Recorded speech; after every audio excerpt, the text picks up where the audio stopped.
Bismillahirrahmanirrahim. Assalamualaikum warahmatullahi wabarakatuh.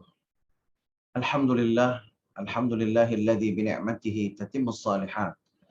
Wassalatu wassalamu ala sayyidis sadat sayyidina wa maulana Muhammadin wa ala alihi wa sahbihi ajma'in, amma ba'd.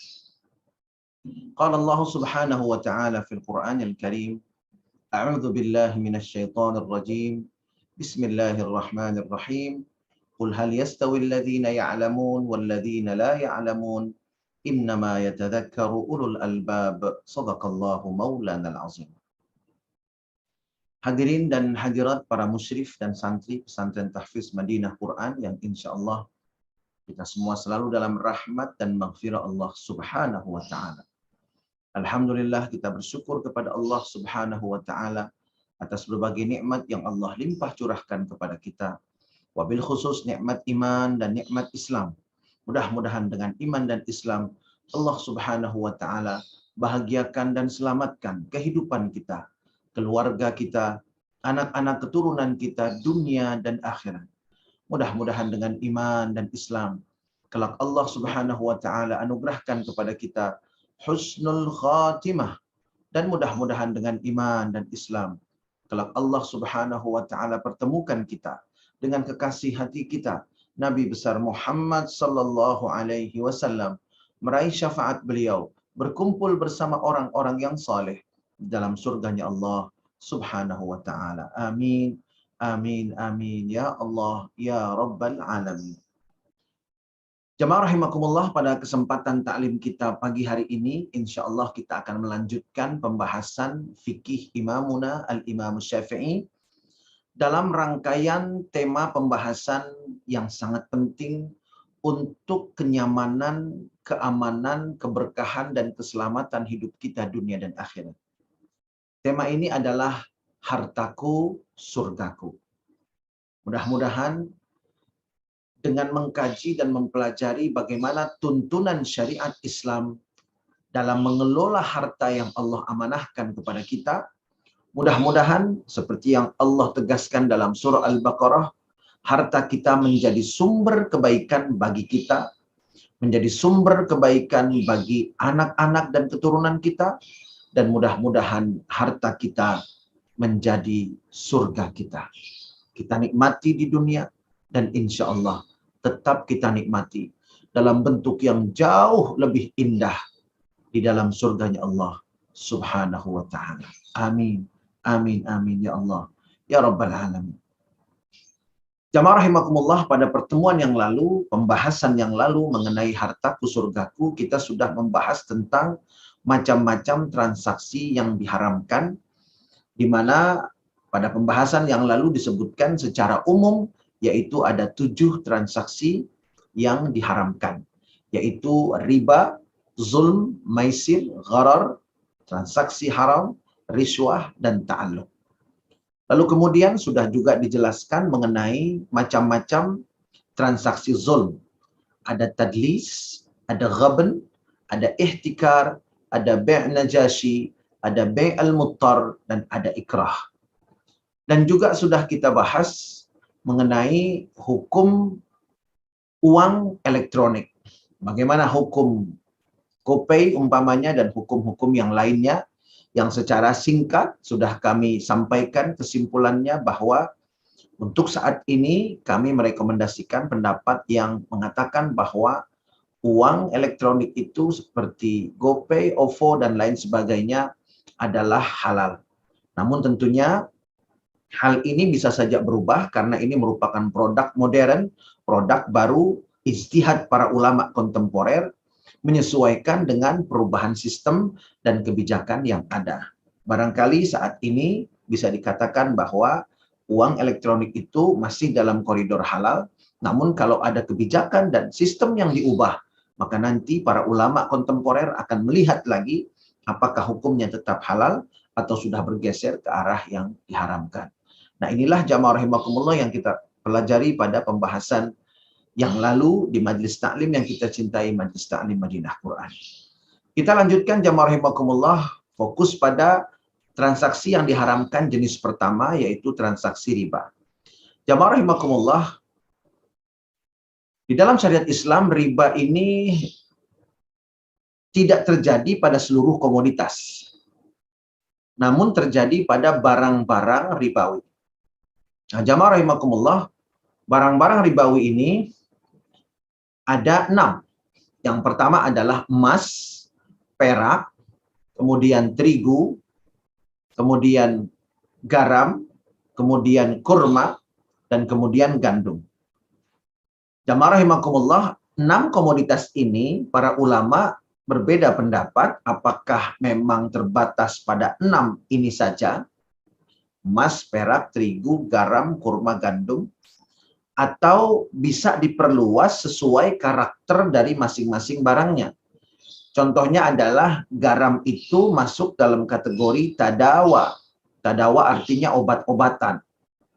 Sehingga berbagai macam jenis obat-obatan, maka ini termasuk barang ribawi. Artinya obat-obatan untuk kesehatan dan juga termasuk bumbu-bumbu untuk masakan. Nah, ini karakter dari garam. Garam bisa menjadi bumbu dan garam bisa menjadi obat.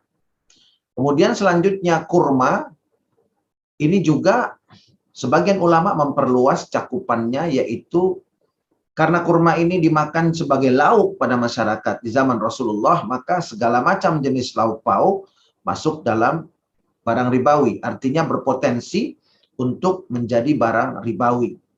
Kemudian tafakuh, cemilan, kemudian tahalla. Tahalla ini adalah manisan, permen, dan lain sebagainya.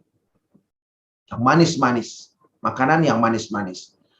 Nah, sebagian ulama memperluas barang-barang ribawi ini tidak terpaku pada yang 6 jenis ini saja, tetapi memperluas sesuai dengan karakternya. Karena itu kita harus lebih berhati-hati. Kemudian yang terakhir adalah gandum. Gandum ini masuk dalam kategori taqawud. Taqawud artinya bahan makanan pokok. Sehingga nasi, jagung, dan bahan makanan pokok lainnya itu termasuk kepada barang yang ketika ditransaksikan dengan cara yang salah, maka bisa mengakibatkan transaksi itu mengandung riba.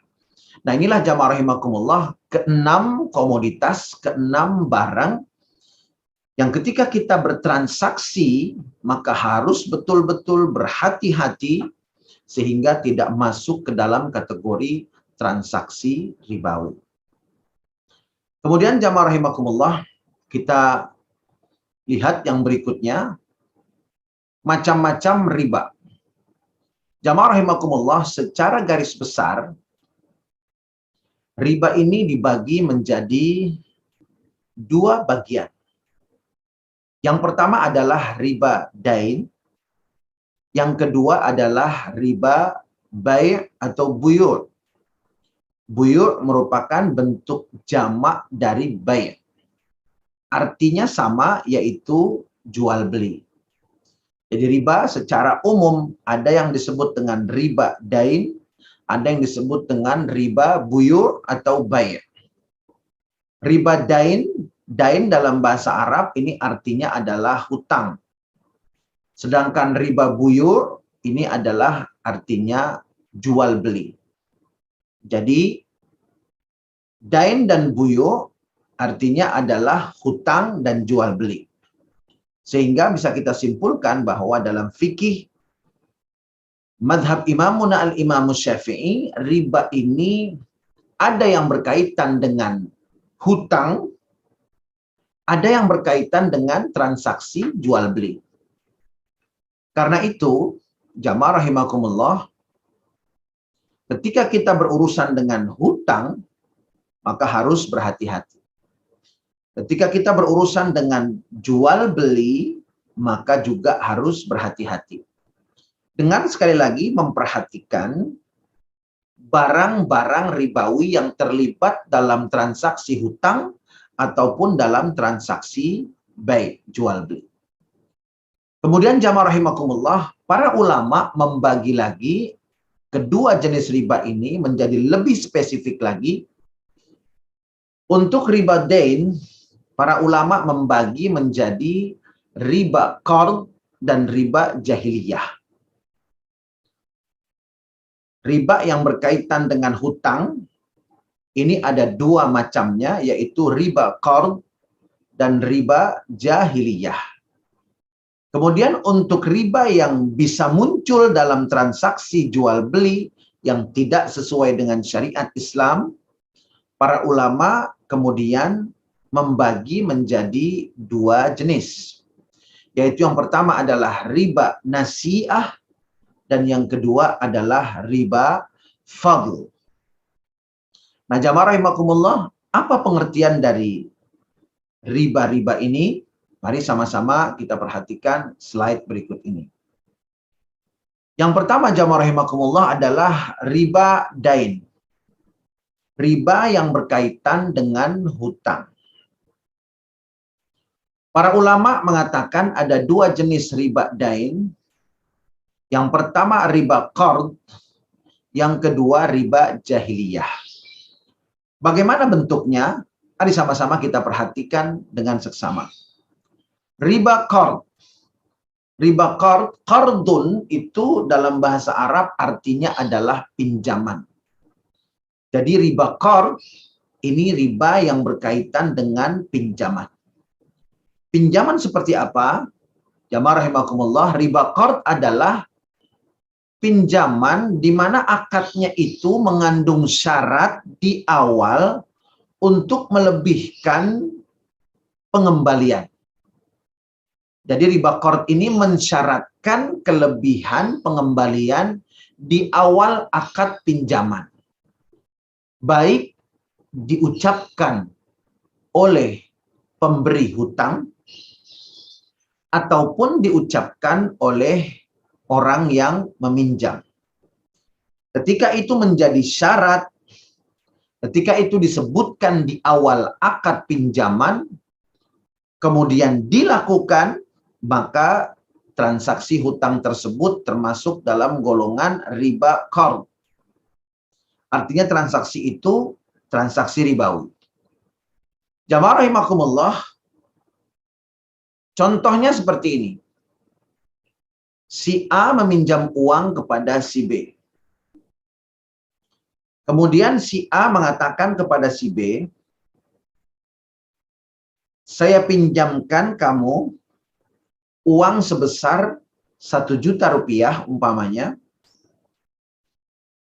tapi kamu harus mengembalikan nanti 1.500.000 rupiah. Kemudian si B-nya setuju, si B-nya ridho, si B-nya menerima dengan lapang dada. Nah, jamaah rahimakumullah, apakah akad seperti ini sah? Maka jawabannya tidak. Akad seperti ini termasuk dalam kategori akad hutang yang mengandung riba qard, mengandung riba. Meskipun yang menerima pinjaman itu merasa ridha, kemudian merasa senang dan menerima. Namun dalam syariat tetap dilarang dan diharamkan. Atau dari sisi penerima hutang. Umpamanya dia mengatakan, tolong pinjamkan saya uang 1 juta. Nanti kalau Bapak pinjamkan, saya akan kembalikan 1.500.000 rupiah. Kata penerima hutang. Nah, kemudian terjadilah transaksi hutang, 1 juta diberikan kepada si B, kemudian pada tenggat waktu yang disepakati, si B kemudian melunasi dan memberikan kelebihan sebesar 500.000 rupiah sesuai dengan janjinya pada saat akan meminjam. Jamaah rahimakumullah, ini juga termasuk akad ribawi atau transaksi ribawi yang diharamkan karena termasuk riba qard atau riba pinjaman. Jadi secara simpel, riba qard adalah mensyaratkan kelebihan pembayaran hutang di awal akad pinjaman. Kemudian jamaah rahimakumullah, bentuk-bentuk lainnya juga sama. Yang penting ada syarat. Jadi seumpamanya saja dengan cara yang sangat halus, dengan cara yang sangat lembut, bahkan nyaris kasat mata.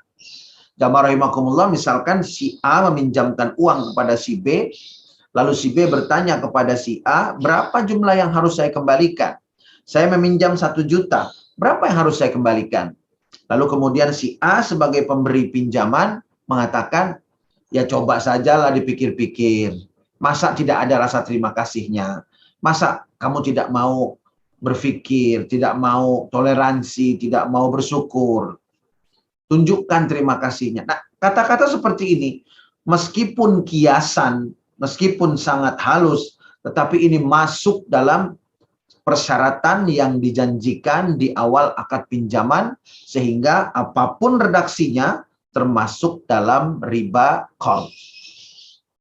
Jadi kalau meminjamkan saja, jangan pakai syarat, karena kita membantu orang yang sedang membutuhkan, dan urusan kita kepada Allah Subhanahu wa Ta'ala, dengan harapan kita mendapatkan pahala dari Allah dengan membantu orang, kemudian juga harta kita diberkahi oleh Allah Subhanahu wa Ta'ala dengan membantu orang meskipun dalam bentuk hutang dan pinjaman. Kemudian jamaah rahimakumullah, yang kedua adalah riba jahiliyah. Jamaah rahimakumullah, riba jahiliyah ini disebut sebagai riba jahiliyah karena riba jenis inilah yang paling banyak berlaku di masa Rasulullah Sallallahu Alaihi Wasallam. Riba bangsa jahiliyah sebelum Islam datang dibawa oleh Nabi Muhammad Sallallahu Alaihi Wasallam. Bagaimana bentuknya? Jamaah rahimakumullah, riba jahiliyah ini adalah menangguhkan pembayaran hutang dengan syarat ada kelebihan. Jadi dia memberikan penangguhan tempo pembayaran hutang, namun disyaratkan ada kelebihan sebagai hukuman, sebagai penalti, dan lain sebagainya. Contohnya saja, jamaah rahimakumullah, si B meminjam uang kepada si A. Lalu kemudian tidak ada syarat yang disebutkan. Tidak ada syarat, kalau mau mengembalikan kepada saya, nanti kembalikan 1.500.000 umpamanya, padahal pinjamannya hanya 1 juta. Tidak seperti riba qard, yang syaratnya disebutkan di awal pinjaman. Riba jahiliyah, saya meminjam, kata si B kepada si A, uang 1 juta. Baik, saya pinjamkan 1 juta. Lalu kemudian, beberapa hari menjelang waktu pelunasan yang disepakati, maka pemberi hutang itu mengingatkan bahwa pada hari itu akan menagih. Tapi kemudian yang menerima hutang mengatakan, sepertinya pada tanggal itu, pada waktu itu saya belum bisa membayar hutang saya. Baik kalau begitu, kata si A yang memberikan hutang.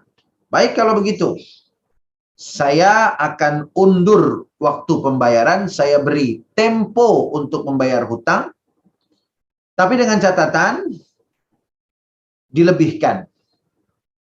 Baik sebagai hukuman ataupun sebagai imbalan saya memundurkannya.